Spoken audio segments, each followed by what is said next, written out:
Você já ouviu falar em rescisão indireta? É quando o empregador comete uma falta grave e o funcionário, ao se sentir prejudicado, pede demissão, sem perder direitos. Entenda mais sobre o assunto na reportagem. Você sabia que pode demitir o seu patrão? Demitir o patrão? Como assim? Não tô sabendo muito bem, não. Eu acho que, dependendo do caso, é justo, né? Demitir o patrão é quando o trabalhador pede demissão por falta grave do empregador e assim garante todos os direitos trabalhistas. Isso se chama rescisão indireta, que pode ser feita quando, por exemplo, os salários atrasam pelo recolhimento irregular de FGTS e até por assédios. Para solicitar a rescisão indireta, o trabalhador deve provar que houve falta no cumprimento das obrigações do patrão por meio de documentos ou testemunhas para não caracterizar abandono de trabalho. Essa possibilidade tem o objetivo de evitar violações de direito, inclusive que fere a dignidade humana. Casos de rescisão indireta relacionados à injúria ou situações vexatórias, por exemplo, praticados por empregadores, na maioria das vezes podem ultrapassar a área trabalhista e entrar nas esferas penal e civil.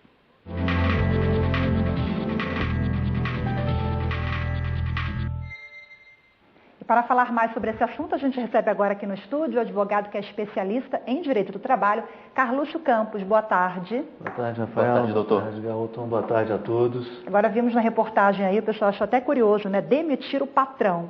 Mas isso é possível, como vimos, e eu queria que você explicasse agora quais as garantias desse trabalhador, né, em relação à rescisão indireta. Antes de falarmos de garantia, nós temos um termo aí que foi usado na reportagem que me parece um pouquinho equivocado. É quando se fala em pedir demissão. O empregado pede demissão e para fins de rescisão indireta. Na verdade, ele não deve fazer isso. Ele simplesmente comunica ao empregador que ele está rescindindo aquele contrato de trabalho. A rescisão indireta é aquilo que todos nós conhecemos como a justa causa. É a justa causa que o empregado dá ao seu patrão pelo cometimento de uma falta grave, como aquelas tantas que já estão na reportagem. Mas é preciso tomar cuidado, porque senão o empregado pede demissão e o empregador usa esse pedido de demissão como se fosse um pedido de demissão. E as coisas são distintas. Mas é bom até esse esclarecimento do senhor aqui, né? Que às vezes a gente acha que é o pedido de demissão, não é bem assim. Né? O trabalhador acredita nisso, às vezes a gente até pode se equivocar nessa avaliação, né? Olha, eu posso pedir demissão, mas espera lá. Não é pedido de demissão, ele simplesmente comunica para o empregador que ele está considerando rescindido o contrato de trabalho a partir daquele dia, daquela data, não é? E aí ele diz, nesta comunicação, se ele quer ou não continuar prestando serviço durante o período em que a rescisão indireta, a justa causa, vai ser discutida em juízo. Ou seja, o empregado tem a oportunidade de simplesmente se afastar do emprego, mas ele deve, nesta comunicação, informar isso ao seu empregador. Doutor, uma dúvida. Para garantir os direitos, o empregador, com esse pedido, acaba tendo que judicializar, então, para ter de fato todos os benefícios garantidos? Acaba tendo que judicializar porque o empregador, o patrão, normalmente não gosta de reconhecer que cometeu uma falta grave, ou não recolhendo o FGTS, INSS, e mais, ele tenta, empregador, economizar com a rescisão do contrato. Então ele não paga a rescisão. E aí, por conta disso, o empregado vai ter que judicializar, buscar seus direitos, inclusive para poder sacar o FGTS e se candidatar ao seguro-desemprego.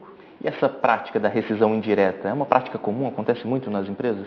Acontece muito nas empresas hoje, principalmente depois daquilo que nós chamamos hoje dos assédios, né? Assédio moral, assédio sexual, isso se tornou quase que corriqueiro. Agora, a colheita de provas é uma parte mais complicada, dependendo do caso, como falamos agora em assédio? Quando se trata de assédio, aí sim, você precisa ter testemunhas, né, para comprovar. Agora, quando for falta de recolhimento de FGTS, o empregado pode pedir um extrato na Caixa Econômica, lá vai ter os recolhimentos ou não, que vão fundamentar aquele pedido de justa causa ou rescisão indireta do contrato de trabalho. E existe uma outra modalidade, essa sim muito pouco discutida, que é a culpa recíproca. É que quando os dois, tanto o empregado como o empregador, cometem faltas que impõem a culpa recíproca. E aí, neste caso, se houver reconhecimento dessa hipótese no judiciário, as verbas rescisórias são devidas pela metade. Na justa causa, todas as verbas rescisórias são devidas. Aviso prévio, 40% do FGTS e, inclusive, o empregado pode se candidatar ao seguro-desemprego.